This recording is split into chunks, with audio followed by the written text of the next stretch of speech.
Imagine a tiny car, light enough for a single adult to push, small enough to squeeze into the tightest alley of Tokyo, but powerful enough to spark a revolution in one of the world's most tradition-bound industries. Now picture that car not coming from a Japanese giant like Honda or Suzuki, but from China's upstart powerhouse, BYD. The question on everyone's lips: can a Chinese electric vehicle topple the century-old K-car legacy and turn Japan's streets, and perhaps global urban mobility, upside down? Let's dive into a story of ambition, disruption, and the cultural battle raging beneath Japan's city lights. Will BYD's entry into the microcar segment merely be another attempt by a foreign automaker? Or has the world's EV juggernaut finally found the crack in Japan's automotive armor? Before any predictions, it's crucial to understand the phenomenon that BYD is challenging: the K-car.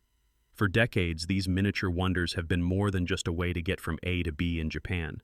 They are a symbol of ingenuity, practicality, and national pride, a product born from necessity, perfected by tradition, and fiercely protected by regulation and consumer loyalty alike.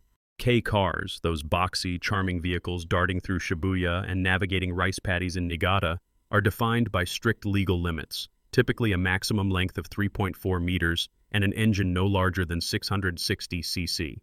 Don't let their size fool you. Japan sells more than 1 million of these cars each year, accounting for a staggering share of total automotive sales. In 2024, the Honda N-Box, a K-car, outsold the legendary Toyota Corolla, clocking over 200,000 units. That's not just popularity, it's dominance. These pint-sized powerhouses serve a unique duality in Japanese life. Urbanites love them for their maneuverability and shockingly low ownership costs, thanks to lighter taxes and insurance. Yet, it's the rural landscapes where K-cars become essential, bridging the vast gaps in public transport and providing mobility lifelines to millions, including a rapidly aging population. Some 40% of K-car sales actually occur outside major cities. There's a deep emotional resonance here. As automotive analyst Felipe Munoz puts it, K-cars preserve local pride. They're part of the social fabric. That pride isn't just nostalgia, it's reflected in how tightly laws have protected local automakers and kept foreign brands at bay. For all the talk of Japanese openness to global trends, no foreign car has ever truly broken into the K segment. The market is fiercely loyal, sometimes even insular, a fortress of yellow license plates and generational memories. But every fortress has its vulnerabilities. Japanese society is changing fast. The population is aging. By 2030, nearly 1 in 3 Japanese citizens will be over 65. Convenience and safety are no longer just perks, they're necessities. Meanwhile, the world is tilting toward electrification, and Japan's once unassailable automotive giants have been slow to pivot. In 2024, Toyota sold fewer than 2,040 electric vehicles in its home market. BYD, despite being an outsider, managed to sell more. Enter BYD, the Chinese brand rewriting the global EV playbook. Already famed for its relentless innovation and aggressive pricing, BYD isn't just launching another car. Instead, it's targeting the beating heart of Japanese mobility, the microcar. Recently, a still camouflaged BYD hatchback, an unmistakably tiny box with a right-hand steering wheel, was spotted at a Japanese test facility. The photo spread like wildfire across social media, fueling speculation. This isn't just another compact. If the rumors are true, this car is tailored to fit Japan's K rules closer than any previous BYD offering. This means a maximum length of 3.4 meters, a minuscule turning radius, and a price tag that could throw the entire market into chaos. Let's unpack why this is triggering such debate in boardrooms from Tokyo to Detroit. BYD's approach is ruthlessly pragmatic.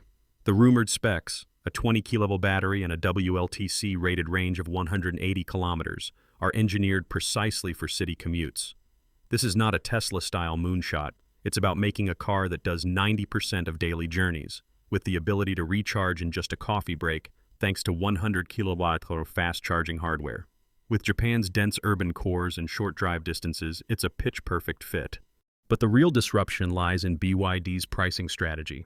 Government subsidies for EVs could knock $4,000 off the sticker price, but that's not enough. According to multiple analysts, for BYD to break through, it must undercut Nissan's Sakura, the current EV darling, even before subsidies. Bloomberg Intelligence bluntly noted, BYD must trigger a price war to gain traction. Imagine for a moment the ramifications. A BYD EV, priced thousands less than local rivals, loaded with safety tech and ADAS, advanced driver assistance systems, designed for elderly Japanese drivers. It's not just about cheap transport, it's about making a statement. Lei, automotive sector expert, puts it directly. BYD needs to penetrate Japan, it's obvious. But there's much more at stake than price. For years, Japanese car buyers have been wary of foreign brands, especially those from China. Reliability, safety, and cultural fit are paramount. Here's where timing may finally be on BYD's side. In 2024, Daihatsu, the undisputed K-car king, was rocked by a safety testing scandal that forced factory shutdowns and cascaded into consumer distrust. Suddenly, the field is open. BYD's playbook: stress relentless reliability and safety. Highlight how advanced its ADAS suite is, showcase international crash test ratings, even outdo Japanese brands on features that matter most to the elderly and rural consumers. Opportunity has arrived, but will trust follow? There's another layer to this drama. K-cars are a rural lifeline, yet nearly half the market still lies outside Tokyo and Osaka. These regions lag behind in charging infrastructure, amplifying range anxiety. BYD must do more than deliver a car. They need strategic partnerships with charging network providers, perhaps even co-developing rural charging hubs to win the countryside. And then, branding. How does a Chinese company overcome not just language but deeply rooted social perceptions? Even if BYD's car is faster, safer, and cheaper, can it become culturally Japanese? Or will it always be viewed as an invader at the city gates? Yet the potential upside is enormous. 3 plausible futures beckon. First, dominance. BYD disrupts the market so completely that local automakers are forced into a sprint or face obsolescence. Second, coexistence. BYD carves out a niche with tech-focused city dwellers, leaving the wider market untouched. Third, failure. BYD fumbles the cultural code or regulatory hurdles prove insurmountable, and the gamble fizzles. For now, BYD is keeping cards close to its chest. The prototype's camouflage isn't just for show, it's a metaphor for the uncertainty swirling around this launch. Will price trump pride? Can technology overcome tradition? Or is there a deeper variable we're missing? The chessboard is set, the pieces are in motion.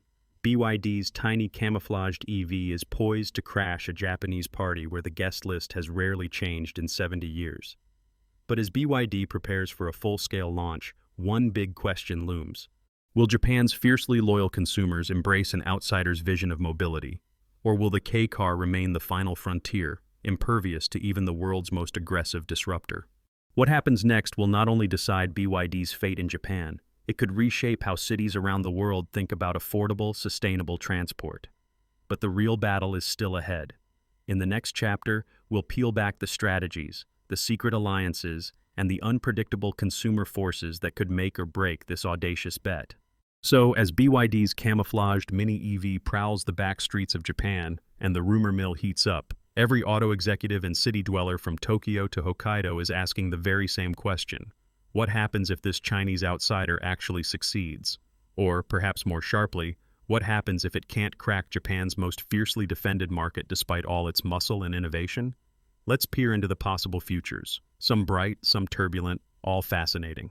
First, imagine the scenario that keeps Japanese automakers awake at night. BYD's boldest play finally pays off.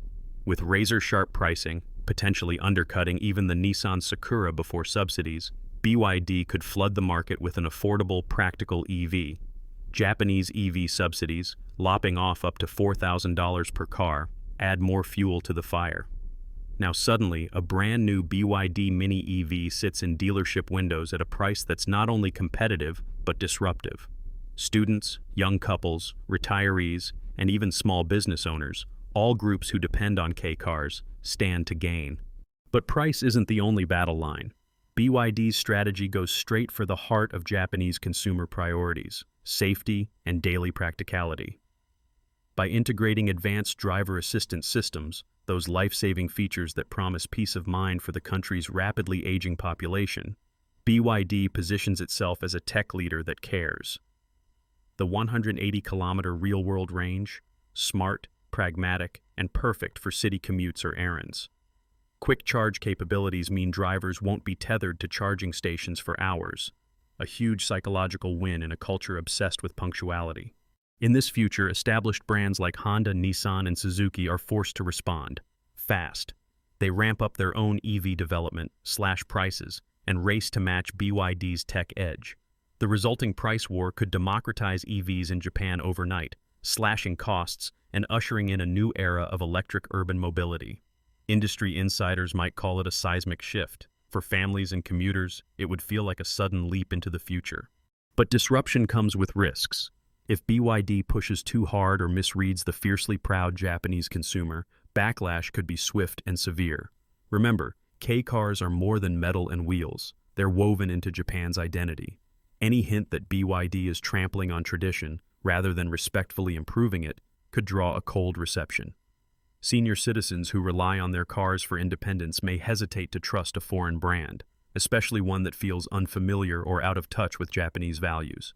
Regulatory hurdles remain formidable.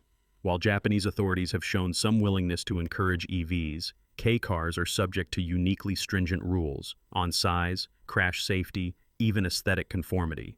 A misstep here, or a single widespread recall, could nip BYD's momentum in the bud. Worse, a coordinated pushback from domestic automakers, perhaps leveraging their political clout or launching a media campaign about buying Japanese to protect jobs, could stall BYD's progress before it really begins. And then there's the infrastructure challenge.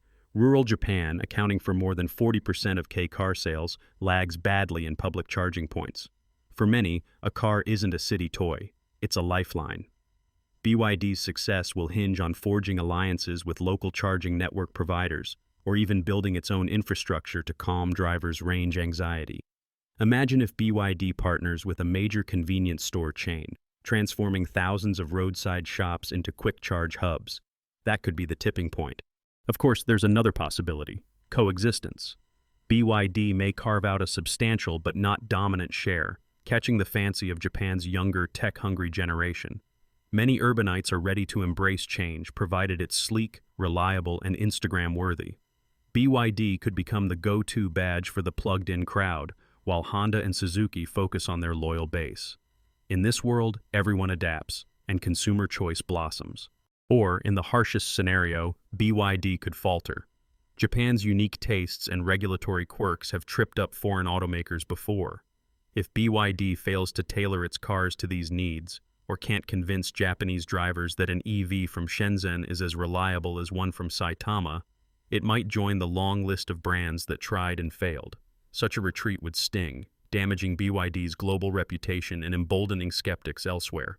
So, what does all this mean for you, the viewer, the consumer, the keen observer of global trends? For starters, it's a masterclass in market disruption. BYD's assault on the K-car segment shows exactly how innovation, pricing, and clever marketing collide with tradition, regulation, and culture. Anyone who aspires to break into a new industry or challenge an incumbent should study this unfolding drama. If you're a tech enthusiast or entrepreneur, BYD's approach is proof that playing by the old rulebook isn't enough. To win, you must balance deep respect for local customs with a willingness to break conventions where it matters. You need ruthless cost management, leading some experts like Toulay to argue that only the most maniacally focused brands can hope to win. And crucially, you must find a way to offer real emotional value, not just technical specs, to your customers. For consumers in Japan and worldwide, BYD's advance could spell lower prices and better tech for everyone. Even if you never buy a BYD, competition means every other manufacturer will have to step up their game. Expect safer cars, flashier features, and more affordable choices, especially as governments double down on EV incentives to hit climate goals. There's a lesson here. When disruption knocks, there are always fringe benefits for the everyday buyer. But for anyone watching from abroad, other automakers, policymakers, even investors, the real takeaway is about adaptability. Japan's auto industry is famous for its resilience and innovation. If BYD triggers a genuine price and technology war, expect a flurry of responses. Japanese firms retooling, local startups emerging, and perhaps, in time, a new wave of co-developed EVs leveraging the best of both worlds. Now let's draw our conclusions. Can BYD truly upend Japan's K-car kingdom? The answer, as you've seen, is tantalizing but uncertain. BYD has the goods: cheap, competent EVs, agile manufacturing, savvy partnerships, and a knack for reading the global pulse. But the fortress of Japanese tradition is thick, and the stakes, pride, jobs, even national identity, are sky high. It will take more than just smart tech and low prices.